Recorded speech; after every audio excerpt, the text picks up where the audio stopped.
we can talk about it. And I will be opening the meeting tonight, conducting You sure about that? election for SVSU Board Chair, and I will hand over the meeting to the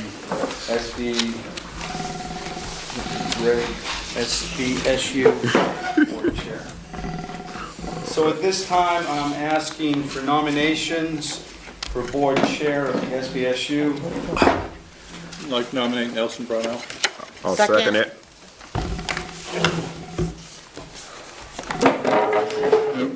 Are there any other nominations for Board Chair of the SVSU? I'll nominate Ken Sweetheart.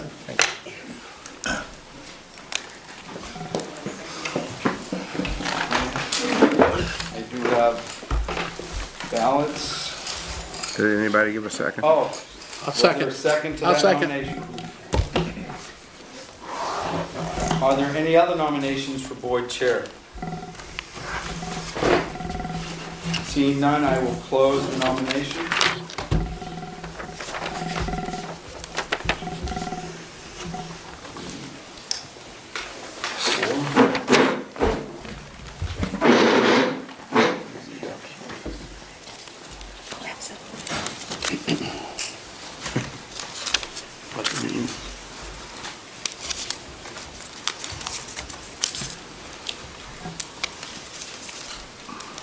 And 6 going that way. Frank, could I ask you again? There's 6 or 7 this one. There's 6 or 7 this one. I gotta get one more. You need one more with here. Sorry.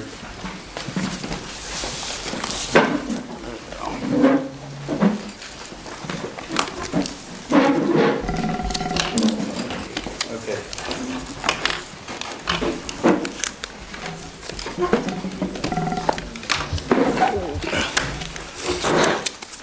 It was 45 when I came to work this morning, now it's like 38.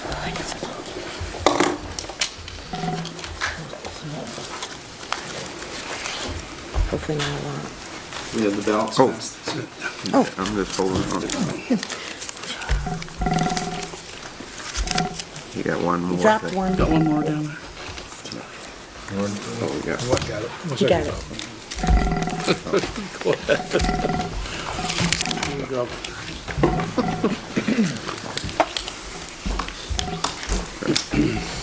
Seven from that side, 4 from this side. Nelson. Ken.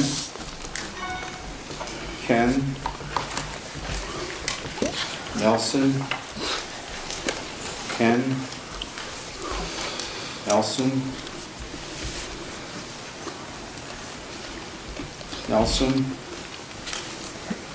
Nelson. Brownell. Nelson. Nelson. 8 votes for Nelson, 3 for Ken. Nelson is the chair of the SVSU, so if you would, congratulations, and if you would come up here and conduct for us. Let's see if we have one. Go too far.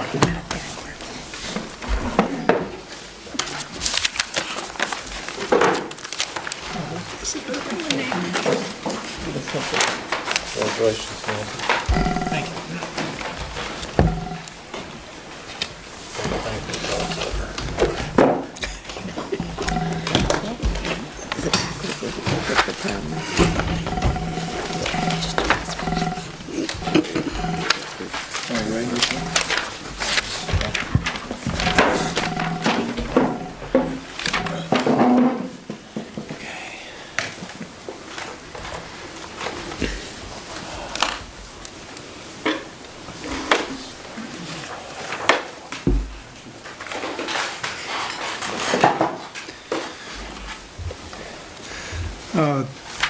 You have to bear with me as I go through this. The next thing on the agenda is for vice chair. Vice chair. Get a nomination for vice chair. Nominate Frank Kinney. I'll second that. Any other nominations for vice chair? None heard. All those in favor say aye. Aye. Opposed? Abstain? Yeah, Vice Chair. Next nomination is clerk. Any nominations for clerk? Everybody wants to be the clerk. I nominate Holly.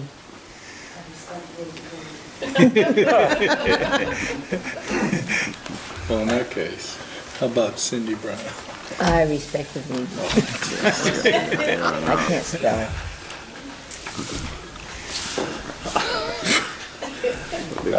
I'll nominate Dick France. I'll second that. Okay. No, you're willing to accept if they... Yeah, I think that's fine. I was going to nominate Ken, but Okay. All those in favor say aye.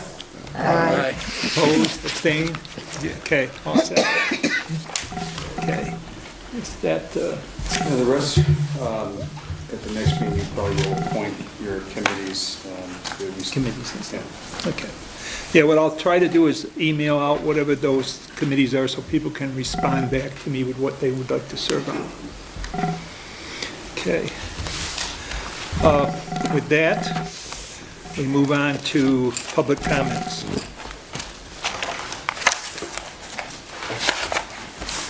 On behalf of the high school math department, welcome new board. I'm Katie Schoenbeck. I'm the head math teacher at the high school, and Mr. Johnson was kind enough to hand out a blue sheet of paper that I think everybody has. It's just some information about a program that we've been running through the high school for the entire district for about 8 years now. It's called Operation Math. Most of the people in our community think of it as a summer program, helping kids avoid the summer slump, giving them practice, online practice, and contact with 2 math teachers at the high school, but it also runs through the year. And like I said, it's open to any student in the SU. We focus on 5 through 12th graders. So just some information about that on the front. On the back is an article that was featured in the banner in 2013. It was an article that was picked up nationally, so picked up by AP, was picked up by the National Council of Teachers of Mathematics. So we're doing some good work in the district, and just wanted you to know that it's still happening. The high school today said, yes, we are going to fund the program again for another year. So go Team Math. And once again, welcome. Thank you. Thank you. Any other public comments?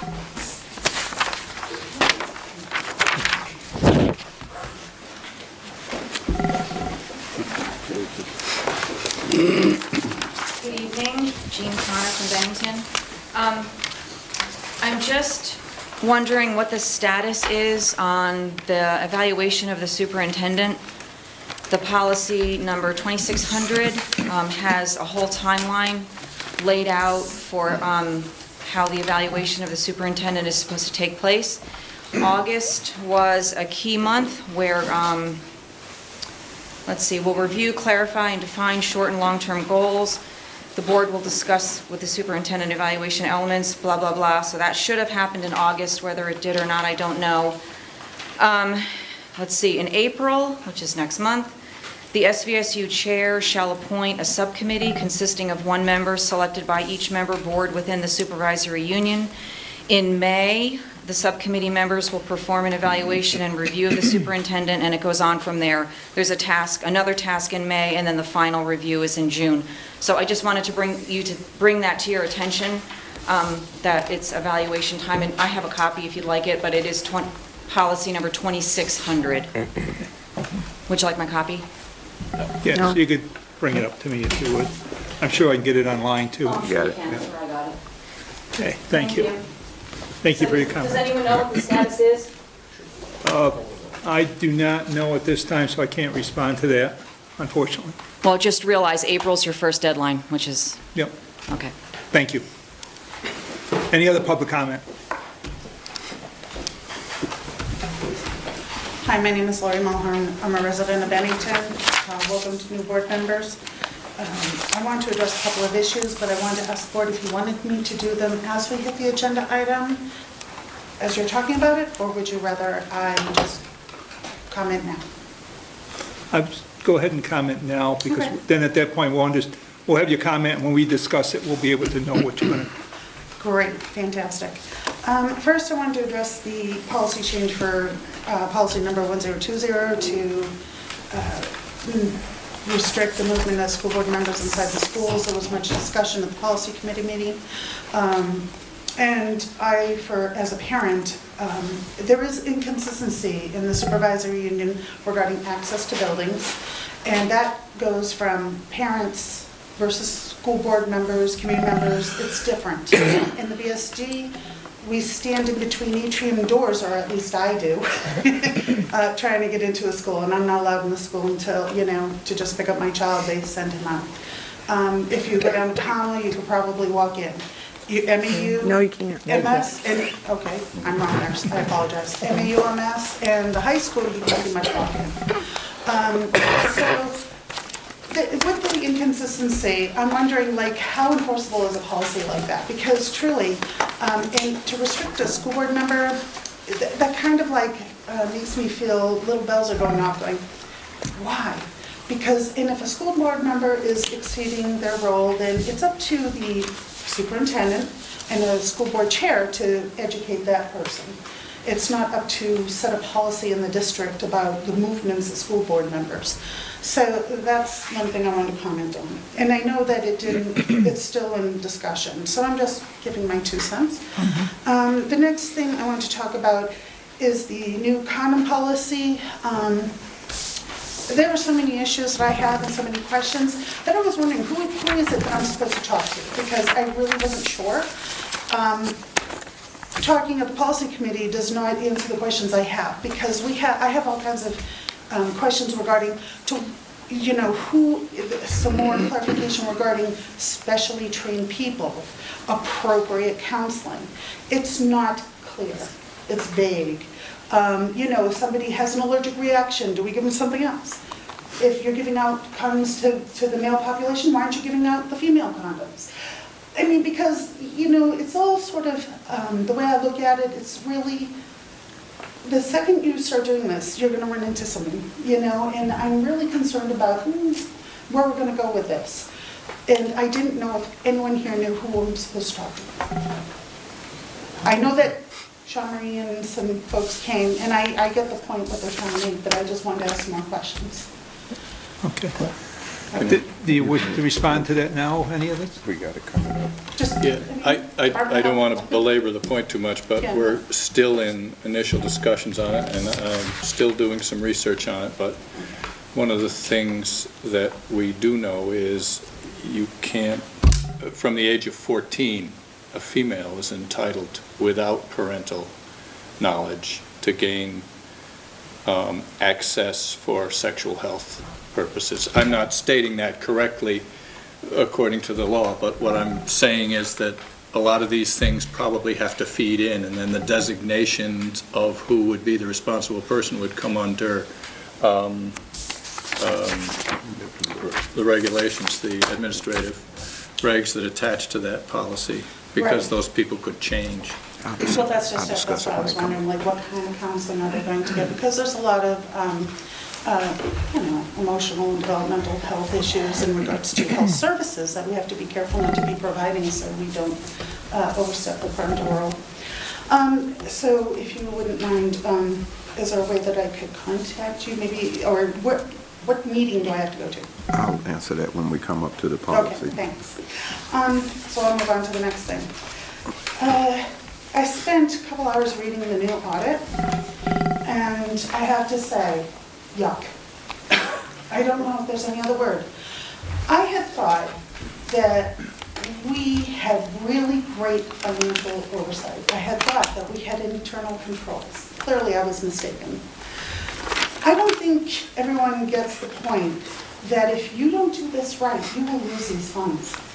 We are now in a high-risk auditee for Title I and IDEA funding. This means if they decide to pull your funding, all of those services, all of those expenses come out of regular ed. And, I have some comments I want to make. I've been said, gee whiz, we can't find candidates. Well, you better find them, because I have a new, in my possession, it's a new subsection to a statute. if the boards of a supervisory union and its member districts, the opportunity for a period of remediation and the opportunity for a hearing, if the secretary determines that a supervisory union or any one of its member districts is failing to comply with any of the provisions of subsection A of this section, which is your responsibilities, the secretary shall notify the board of the supervisory union and the board of each of its member districts that the education property tax rates for non-residential and homestead property shall be increased by 5% in each district within the supervisory union, and the household income percentage shall be adjusted accordingly in the next fiscal year, for which tax rates will be calculated. It goes on to say that if one district is found, it goes on and on. So please be advised that part of that subsection is the statute 261, and I brought a copy in case anyone wants to look at it, but it's basically supervisory unions. And it says you need to provide special education services. If you don't, and if you do not comply, the Secretary of Education will start taxing each district. So do you want a copy, or do you want to look it up online? I will be able to look it up online. I don't know about the rest of the people, but I can look it up. Okay. I can always get a copy of it. And lastly, clearly there's some confusion where funds go. I sat here and I have watched the board approve moving money out of getting an SLP into buying an air conditioner. I have sat here and heard, we don't have money to go find these people, we can't give them incentives to come and stay. Clearly we do. Because if we can all of a sudden find all this money, or somehow it winds up in a different fund, I think the public should be really concerned here. And I'll be really surprised if the state doesn't do something. And, you know, right now, even the audit says, you know, who knows what legal action is going to come from this. So I want you to be really aware that it's not looking good. And the families are going to the state, and you need to be aware of that. They're tired, because they're not getting the services they need. That's what I have to say. And I'm hoping that things will change. You know, we've been at this a long time. We've been saying the same thing. I don't know why nobody's heard. Okay, thank you. Any other public comment?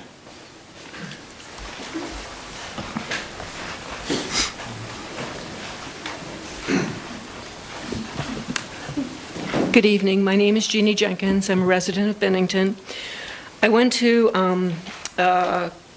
raise comments on three things. First, Policy 1020, which I believe you're going to address tonight, on visitors to the school. It's unclear to me why the school board members would be added to this policy.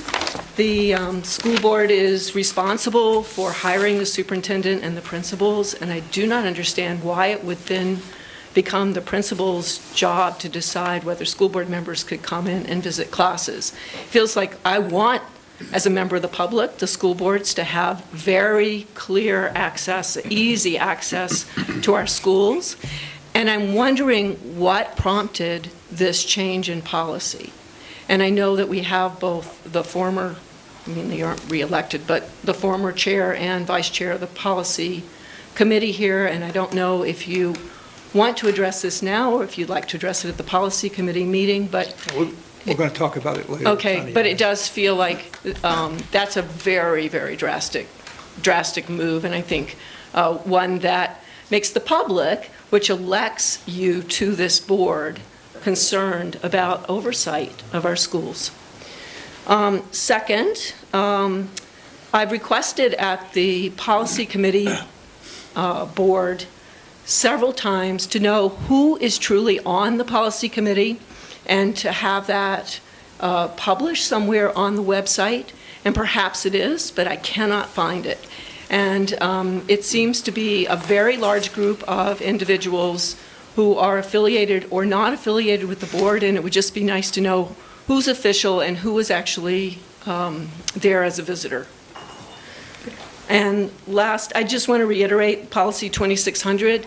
I believe that it was adopted in 2005, and it is the policy that requires the SVSU Board to evaluate the superintendent. I am really interested to know what the goals for this year for the superintendent are. It feels like that's something that should be public information, and it's something that the public would want to comment on.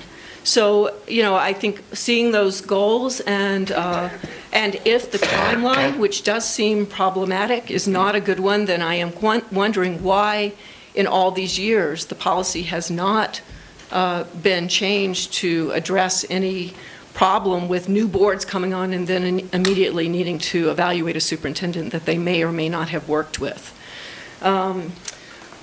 Last, I'm just wondering who monitors that? Is that the board chair's responsibility to make sure that all policies are followed and whatever the implementation plan is for each policy, that's being followed? Or is that the policy committee's job to make sure that that information is going out in a timely manner to the boards?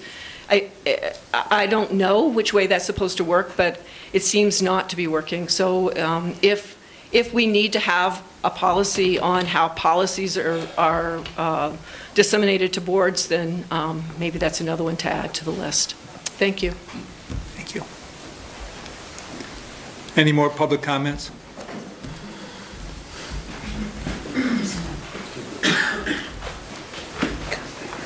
Hello, my name's John Rogers. I live in Bennington, and I tried to call the superintendent at least 5 times last week. Never got a call back. I called Ken. He did answer his phone, talked to him a little bit. Called George twice, never got a call back. I want to know a little bit about the CFO's administrative leave. I mean, anybody got anything to say about that? Can you say anything about it? Did he make his deadline? I will in the Did he make his superintendent deadline for report. his resignation? I will announce that in the superintendent's report later on the agenda. You can't answer my question now, because I have a statement. tried to talk to you 5 different times. And as I said to you, I had nothing that I could say until everything was completed, and I will make a statement during the superintendent's report. Okay. Has anybody here ever read the governing policies on executive sessions? The way we're supposed to conduct them? I mean, is there any policies or? Well, there's a standard rule where we come to our room, we make a motion to go into executive session, state why we're going into executive session, go into an executive session, and we can come out if we have to make a decision, and we'll make the decision back out in the public. Mhm. But, It's a state rule, so you have something in writing saying how that's supposed to work. Robert rules. Can I get a copy of it? Sure. Robert Rules, you can buy them in any bookstore, Robert Rules of Order. It's the Vermont How do State people Open online Meeting get Law. it? that- But what you're, It's not I'm going to say, Robert's rules. it's not the Roberts Rules. What they're looking at is what was the policy that was set for moving into executive session. If you look at the state statute, it's clear. It's clear in the statute what it is. And my understanding, and I've been through executive sessions before, is that you do it in the open, you explain what you're going to go in for, you then go into executive session. If you're going to make a decision when you come out of that, you come out into the public and make your motions and your decisions. Sometimes you'll go into executive session strictly because it could be a personnel, and there is no decision-making, at which point they would not be coming back to the public and making But statements. all personnel problems don't go to executive session, right? I mean, that's, They could. I mean, it seems like every time there's a personnel thing, it goes right into executive session, but it all doesn't fall into that category, right?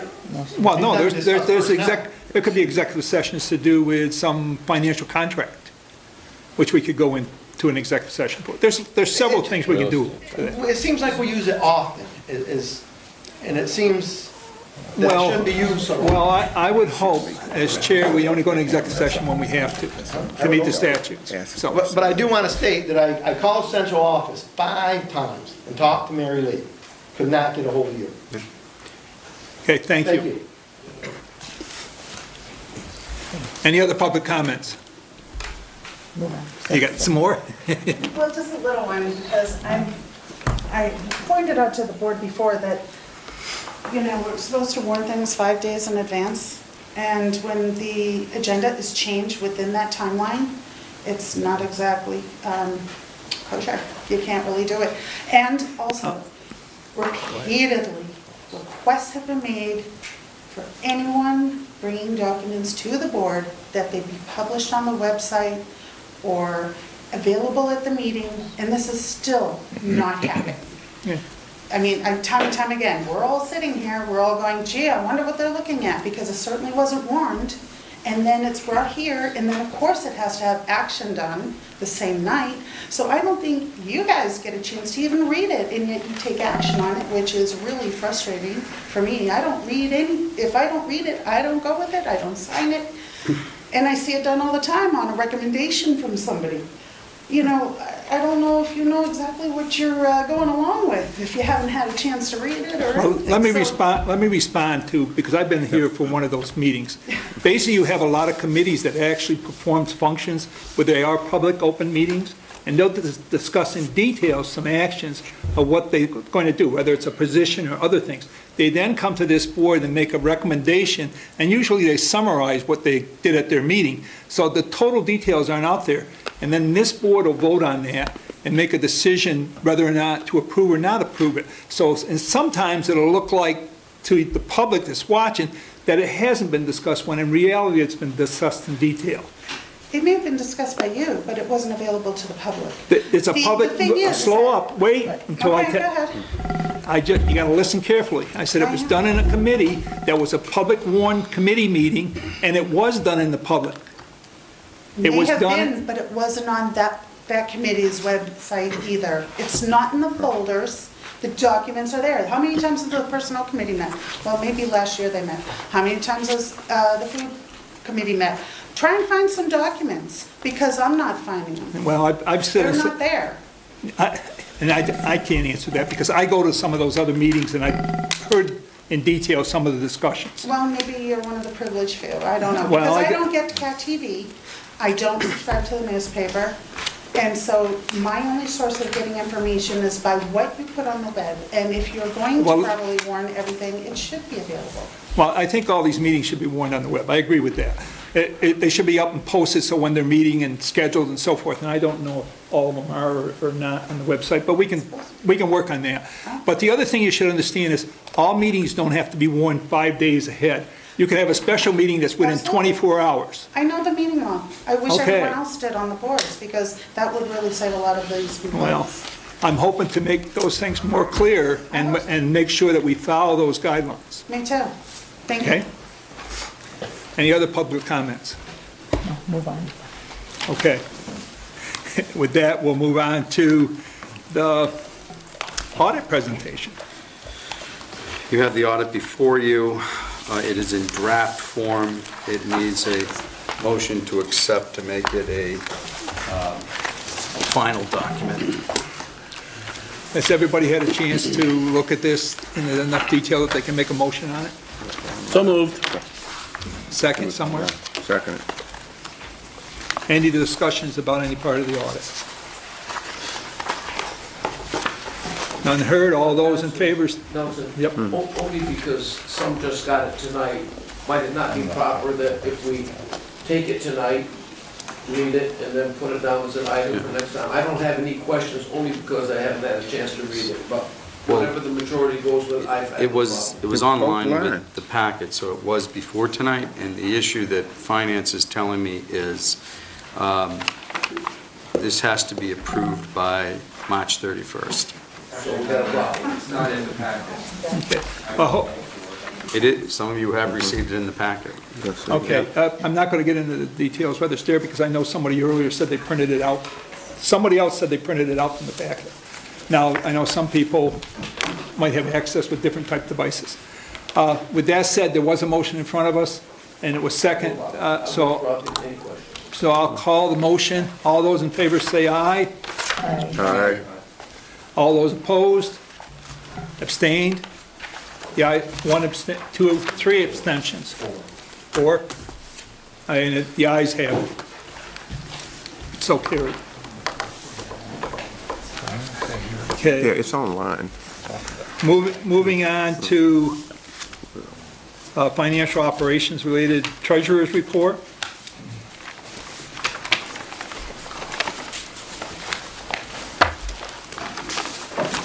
I'll move it. Any discussion on that one? All those in favor say aye. Aye. Any opposed? Abstentions? Ayes, carry it. Personnel. Extensive needs specialist for NECC program. Action requested. I'm going to, on the nominations, I don't want to say the name, nomination C, under number 6, nomination C6, we're asking to remove that from consideration when the person is no longer employed.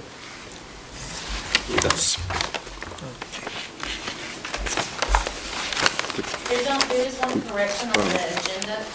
The second action that's requested, it does say IDEAB grant. That's actually a BSD-funded position that the BSD board approved. right, it says approved by BSD board on 2-3. Okay, well, let us move on the first one first, then we'll Yeah, I get just that. wanted to make sure that y'all had it. Okay. So, any other changes on the first one for actions requested? Yeah, motion. I'll make a motion to approve it. A second. Any further discussion on it? All those in favor say aye. Aye. Nays? Abstentions? Got one abstention. Two. Abstentions. Okay, Personnel B. That's the one you just heard about. Extensive needs specialist. Any other comments on that one? Make a motion to approve. Second. Any further discussion? All those in favor say aye. Aye. Nays? Abstentions? I'm not trying to be difficult. No, that's okay. Okay. Okay. C, personnel, off-contract raises. I would recommend that you move that to your, once you form your personnel subcommittee and have them have a meeting as soon as possible for that discussion. For that discussion, so I need a motion to table it to them. So moved. Second. Any further discussion? All those in favor say aye. Aye. Be tabled until you bring it up. Okay. Consent agenda, So moved. got a Second. motion? Angie. Yeah, got a motion, I'm looking for a second. Second. A second. Okay, second, any discussion on those items? All those in favor say aye. Aye. Abstentions? One. Clarification? Yes. Which nomination was the?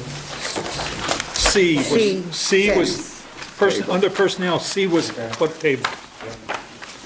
Okay. And I asked for all the ayes and the nays, and I got one nay on that, on the next one, consent agenda. Policies. Okay, we'll take these one at a time because we had some questions about these. Condom availability, warning of policy. Leon? Policy committee, just so that you know, there was a little background. Mount Anthony had a discussion several times and did some work and submitted information to the board, and Mount Anthony approved the use of condoms at the high school. The board approved that. They were informed and at night that we needed to have a policy in place. The availability of condoms, not the use, but the availability at the high school. I'm sorry. Thank you. The SVSU is the joint policy making body for all the districts. So what we have here is a policy that would allow the districts to do whatever themselves they like to under this particular policy. So there's 5 items that I'd like to read on here just to make sure everybody understand what they are. And the process, there must be a policy in place, and then there's procedures. And the people most of the time are confused about procedures and calling them policies. So we have a policy, and this policy, item number 1 under this policy says appropriate counseling will be provided by special trained and designated faculty staff to each student requesting condoms. Who's going to do that? Under administrative regs, what district desire to do this will have those procedures in place to do that. Not SVSU. and they will be attached to this policy as an administrative regs. Condoms, item 2, condoms shall be made available to students of the SVSU as their governing board deem appropriate. This board is putting a policy out here and saying that SVSU district can, if they so desire, do this, what they want to in terms of having condoms available to students, and they would document that in an administrative regs and attach it online to this policy, what they deem necessary for us to have to implement that. Item 3, in order to protect student privacy, no records will be maintained related to the request for condoms. We're giving directions to all of the districts to say there's a problem if you start to document records and so forth along this line, and we prefer that you not do that. That's the direction that SVSU is giving them. Now, if a district so desires and want to do that, they have the right to do that if they like to. Okay, and it will be documented in administrative regs. Item 4, individuals will decide whether to access the available services. Individuals that are in the area, in the district that has decided to offer condoms under this policy, the students themselves will decide whether they want to take advantage of the program or not. Okay. Item 5, the specific administrative procedures will be designated by grade level. This board is telling all of the districts out here that starting at Mount Anthony, which is a 6 through 12, but then 7 through 12, and then 9 through 12, can decide to break up what it wishes to do in terms of this policy. And just a little tidbit on the side, the Mount Anthony from 9 to 12, it says, we want to do this. The middle school that says, well, we need to hold on and look at how things are going to roll out and then make a decision as to what we want to do. I haven't heard any comments from any other districts out here that they want to go below 7th grade or 6th or whatever along that line. But this policy gives them the right to do that at their own district. And if they so choose, they can add on an administrative regs to say what they desire. So that's basically what this policy is. We're asking that SVSU warn the policy and allow the districts to proceed with the administrative regs with their wishes, because this is the policy-making body that we said that we will be the ones to formulate all the policies that governs the district, and then the rest of the districts will be able to do administrative regs or have specific changes to their district if they want to attach to this in terms of an addendum. So this is by no means is affecting the SVSU. Question? You mentioned that this was for 9 through 12, and the 7th and 8th grade weren't interested at this time. The principal at Mount Anthony of the middle school said that he was tabling it until he can do further studies. The high school is saying they want to put it in place. Now, if Mr. Payne decides that he wants it, does it come back before this board, or does it just say, if you want to go ahead and do it? This policy is already giving them the okay to do it. The administrative regs will allow him to say, right now, I don't want to do it 7, 8, 7, 6. But when they change their mind, they will make that document change in terms of administrative regs, and it will be posted so everybody to know. The answer to that, the policy is not changing, so the policy won't have to come back to this board. Right.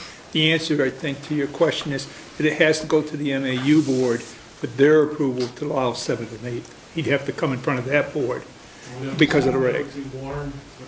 And it'd have to be warned for the public, and it'd have to go through the same process as the others.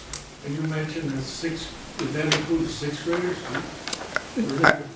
No, academically, they're completely separated. What I'm saying here is that the middle school is not doing anything right now.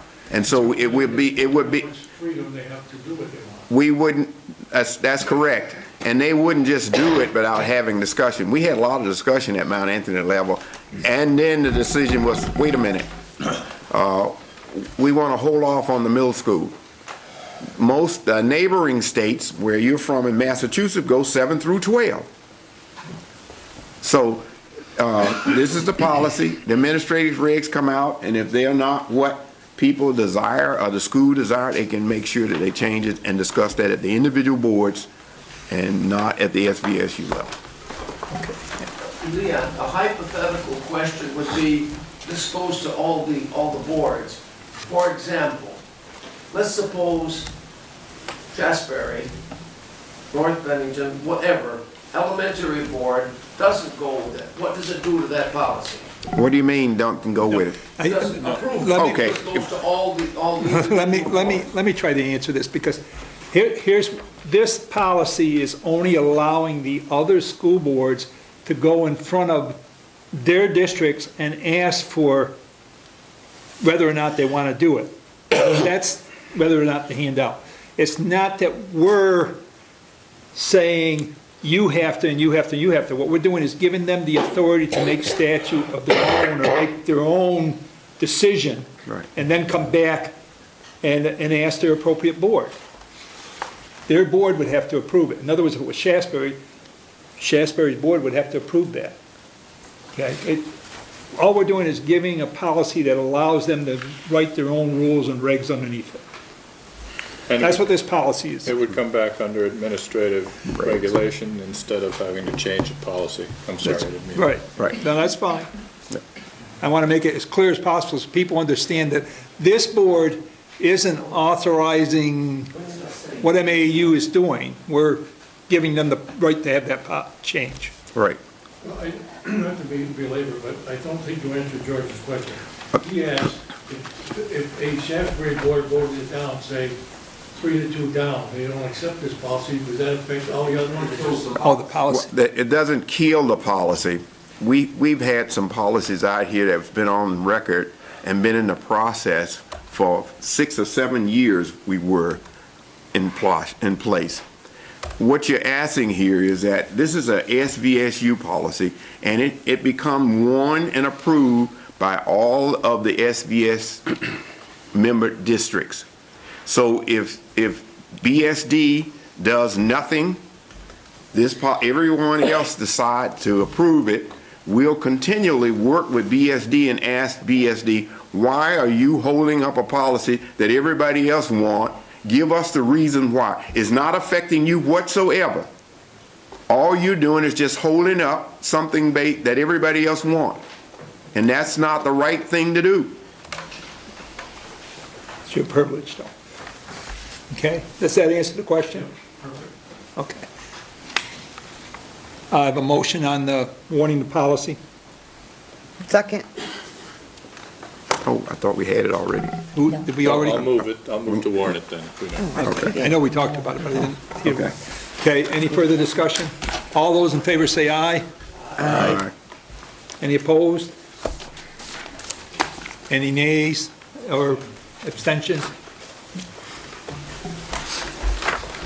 Okay, moving on to school visits. School visits. 1020 policy. This is a policy piece that was in place 1020, and there's been lots of discussion around the district amongst the individuals that are affected by visits to the school. And this is an attempt the amendments that we're making in here is to add school board members to the visits to the school policy in an effort to let the building administrators know who is in their building. That's what this is all about. If board members must understand that individually you have no power unless we convene here tonight and gave special privileges to a group or someone with a task to go and visit someone and come back, and that person or the administrators would already be aware of that.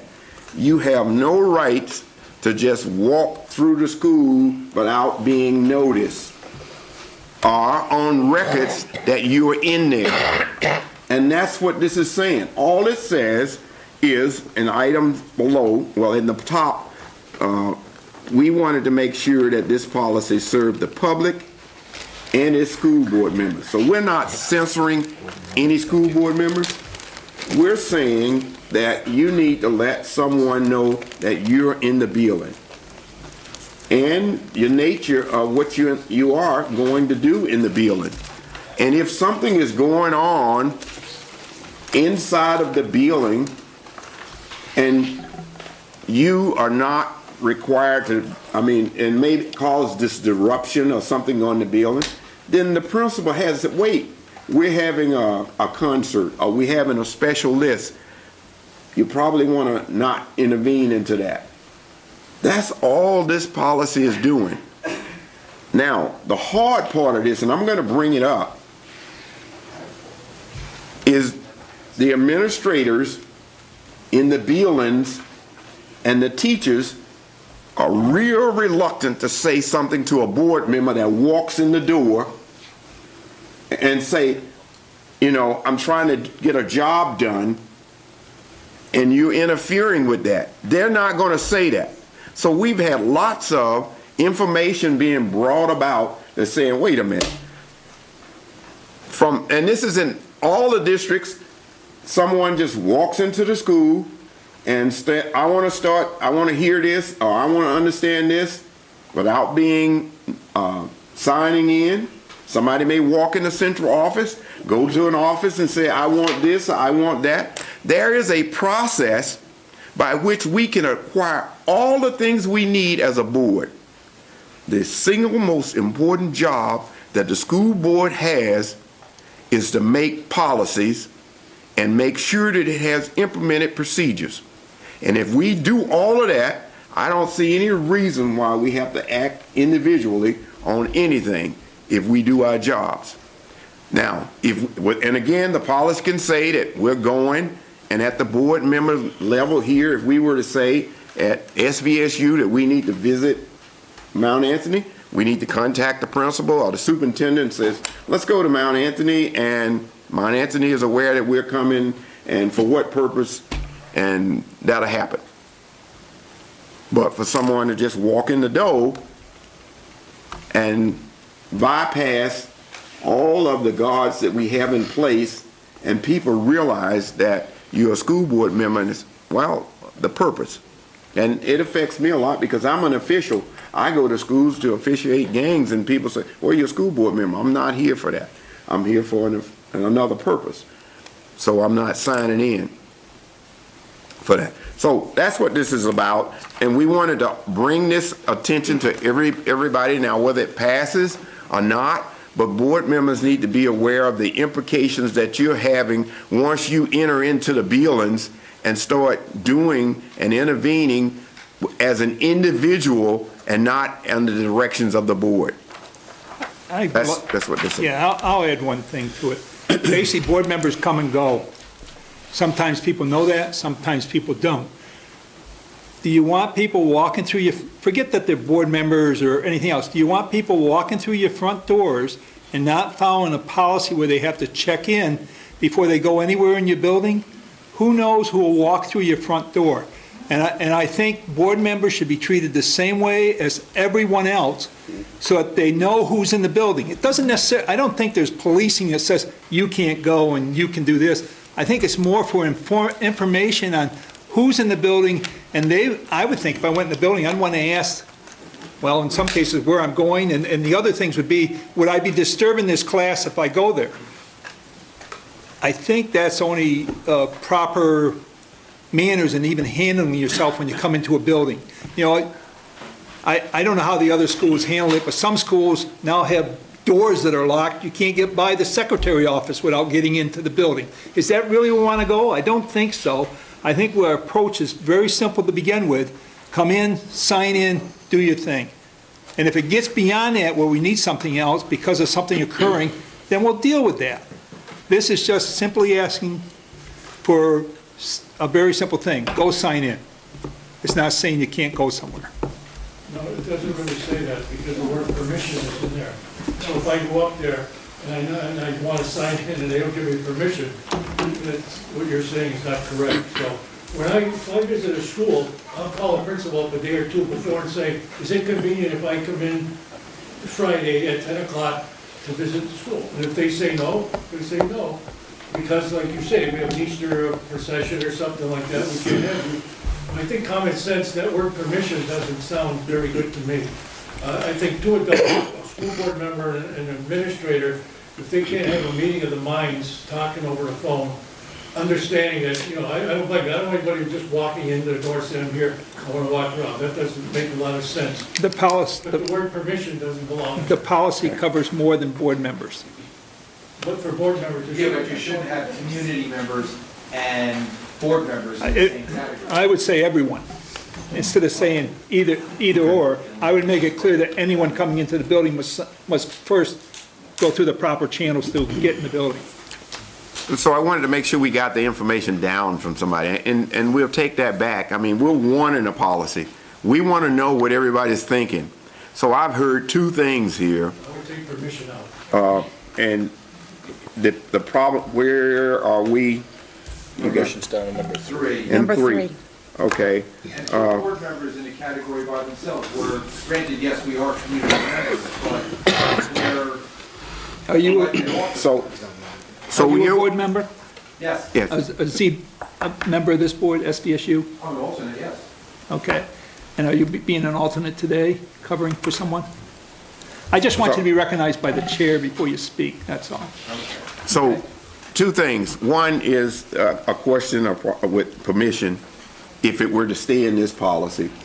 The second one was to say, well, we need a separate policy for board members. And that's a lot, that's what I'm hearing just, and I wanted to make sure I captured what everybody's saying, and we can take it back and discuss it at the policy committee and find out which directions we want to go in, have one or not. That's all. So we're here now to warn this, to have a discussion, hear all the concerns, and I'm trying to make sure we lay it right out on the table, whether you know it or not.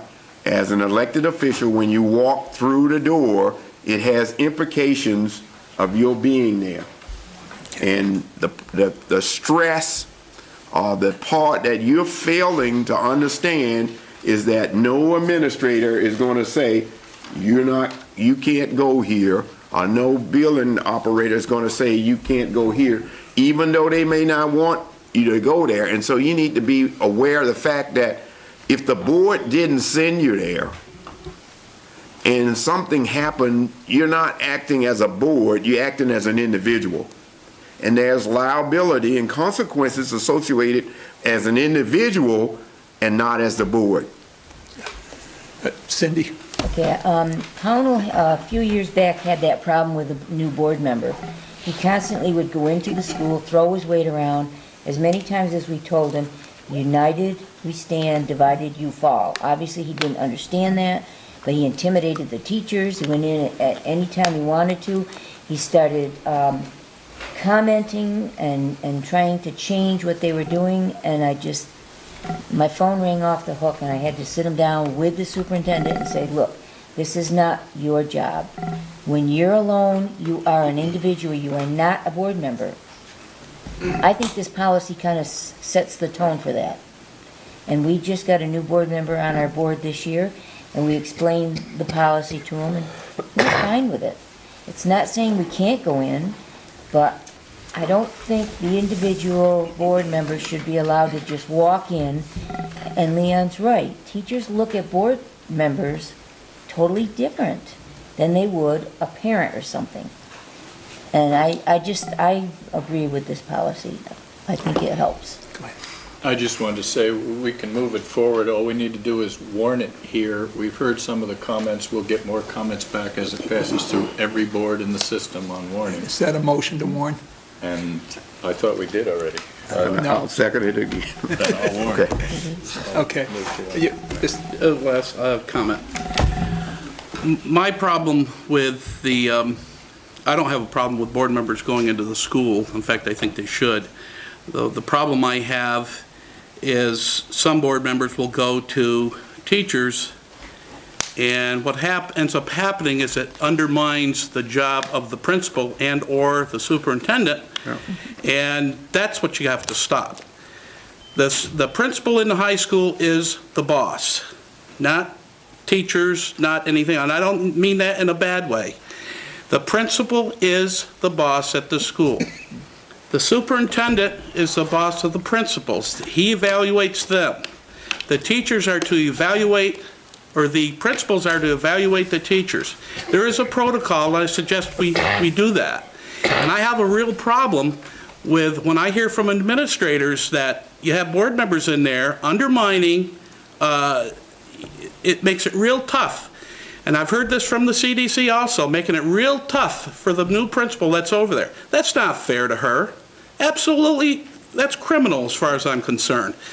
And it ought to stop. And the people that are doing these things, if they continue to do them, they should probably be fired. Because enough.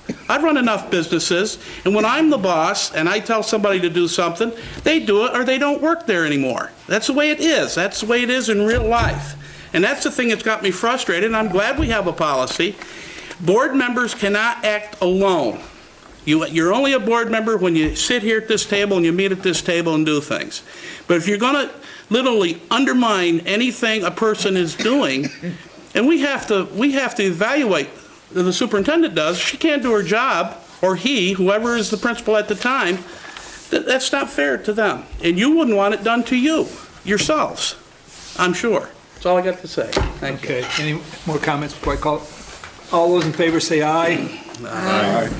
Opposed? Nays? Ayes have it. Thank you. Superintendent report. I have a statement to read. The SVSU Board authorized me on March 15th, 2016 to enter in negotiations to produce a settlement agreement with the SVSU CFO, Richard Pembroke.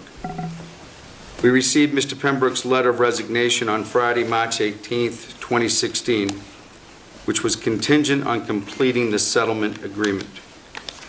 This afternoon, we received a signed unconditional letter of resignation, a signed general release, and a signed settlement agreement. The amount of the settlement is consistent with what was authorized by the SVSU Board. The settlement agreement and the process has been completed. Copies of the settlement agreement will be available after 10 a.m. tomorrow in the SVSU central office. I have accomplished what I was authorized to do by the SVSU Board, and I can have no further comment on this matter at this time. Okay. Any other information for a report? Yes. The SVSU Act 46 Study Committee is meeting this Monday, March 27th at 6 o'clock at the Bennington Elementary School. So that is the Bennington Public Forum of the SVSU Act 46 Committee. Also, some of you attended a Act 46 implementation project meeting this summer in Barry. So the Act 46 implementation project director, Nikki Self, is now running another series of meetings in Brattleboro. I have asked for a time for our study committee to attend. The date is April 25th at the Marlboro Graduate Center in Brattleboro, so we won't have to go as far as Barry this time. At this time, I do not have a time. Everyone had to submit that they wanted to come, and then they will assign a 90-minute time slot to us and tell me how many members of the Act 46 Study Committee I can bring. So I would just, if you're on the Act 46 Study Committee, I would mark that date of April 25th, and once I know the time, I will let everybody know. And again, this Monday, March 27th, 6 o'clock, Bennington Elementary School, SVSU Study Committee. One question. Can I ask that it be the 28th? That's the Monday. Did I say 20? 27th. Thank you. 28th is 28th, so 27th must be Sunday? Yeah. Marlboro College, yeah. At So, what time, Jim? 6 o'clock. 6, okay. Yep. Benel, at Benel, yep. So they're part of my superintendent's report. I'd like to yield to our assistant superintendent, Donna Leap, to give some updates of what's going on from her perspective in our district. Donna. And I really just would like to make a few positive comments about some of the great work that's going on here. I'd be happy to come back to your meeting next week. I know you've had a lot to accomplish this evening, or not, next meeting. We have been working with, as teams from each of the schools, with a consultant named Kathleen Lane. We're working very closely to develop plans called Comprehensive Integrated Three-Tiered Approach to Education, which is including not only academics, but also social skills and behavioral skills for all of our students, and working to create models. Each school is bringing a team with their principal to make a blueprint for plans for each of their schools. What are the expectations for staff, students, parents, and the community in engaging in the school in a meaningful way for all students to be successful. It's really great work. We have, she's from the University of Kansas, has written many books on it, and is going to be working in June in person here with teams. Superintendent Culkeen was able to come to our last session with her when she was here in person, and I just wanted to preview that work for you, because it really is a comprehensive way that we're bringing all of our work together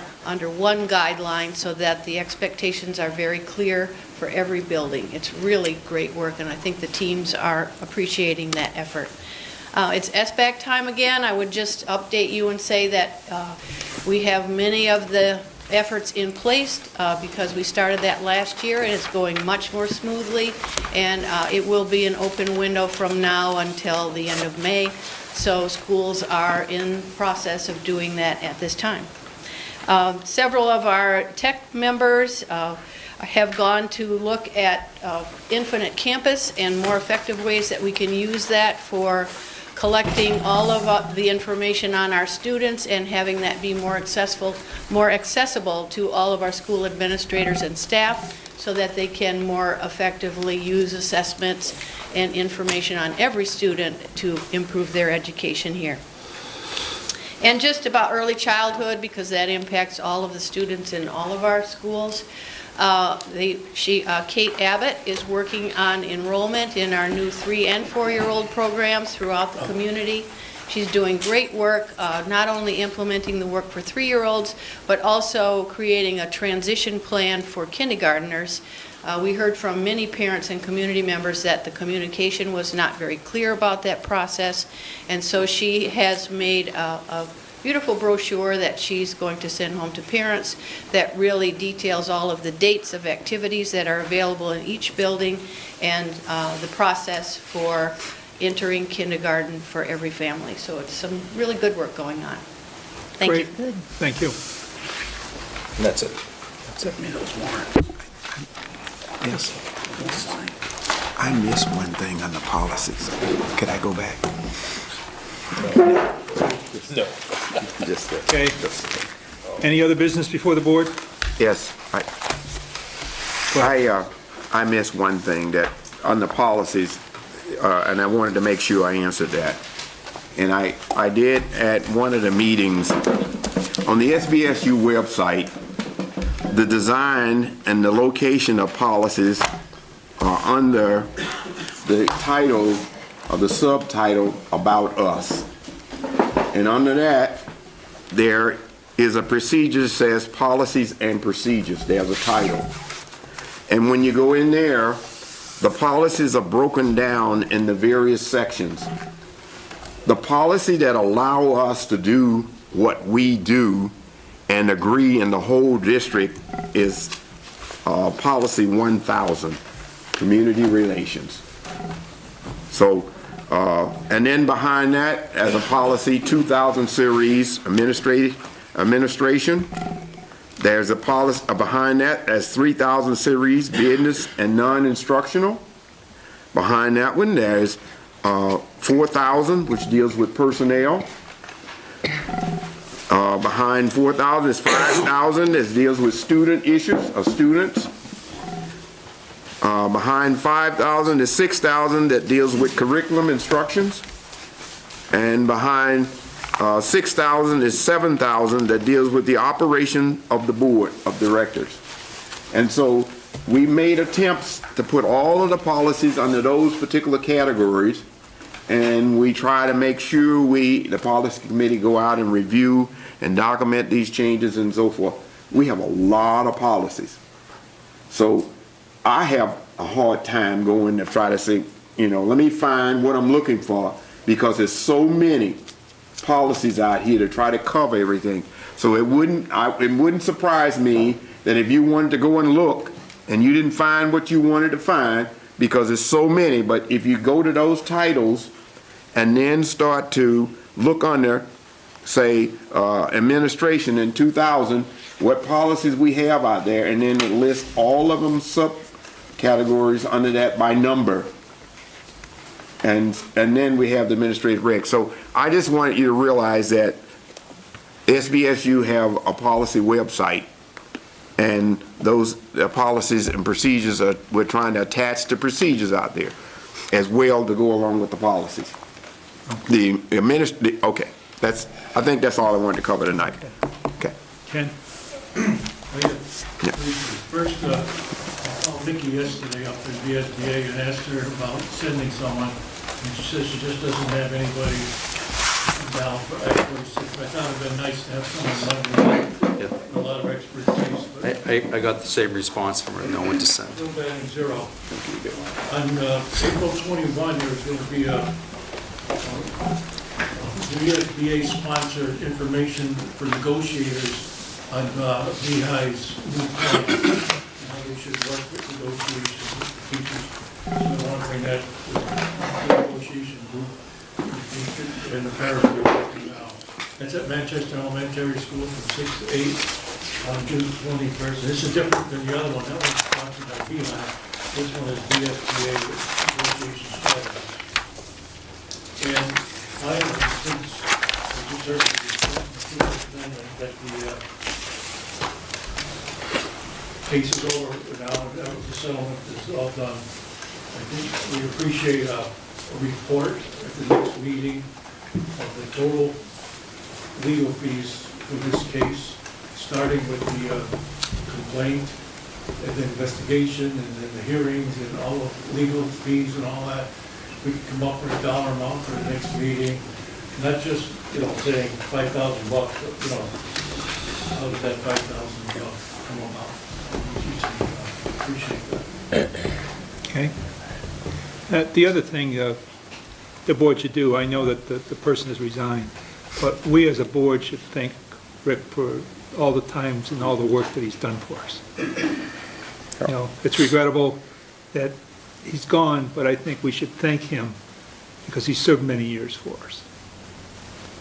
I don't know if the rest of the board agrees with that, but I think it's the least we should do. I just wanted to say, Ken brought up something, and we had a nod, but one of the things that I really like for us to do, if there's individual wishes, I would love it if the chair were to repeat the wish and get the consensus of the board as to whether that need to be done by an administrative person or who, so that we won't leave these things out as a wish.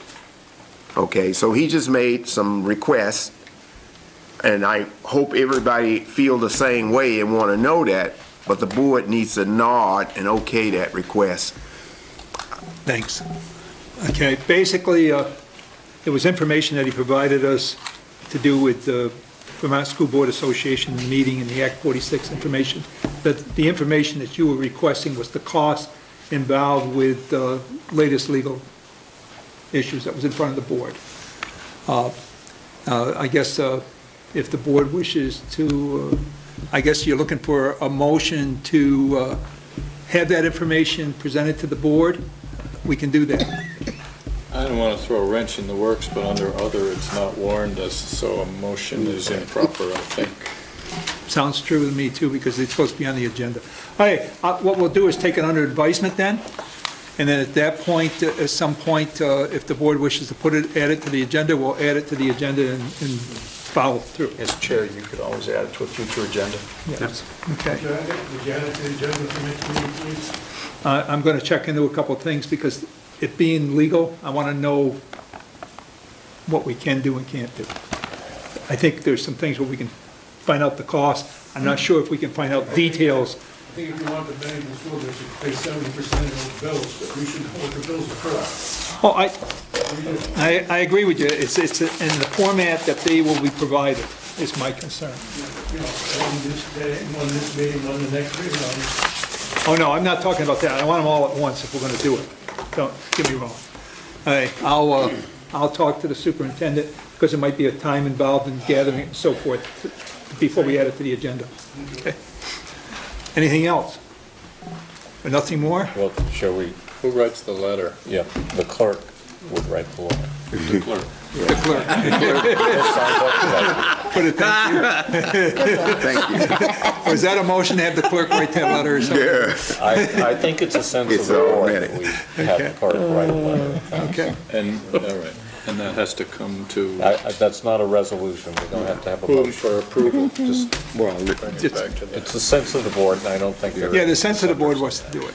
Yeah. Okay, thank you. I'll take a motion to adjourn. So moved. Second. All those in favor say aye. Aye. Thanks.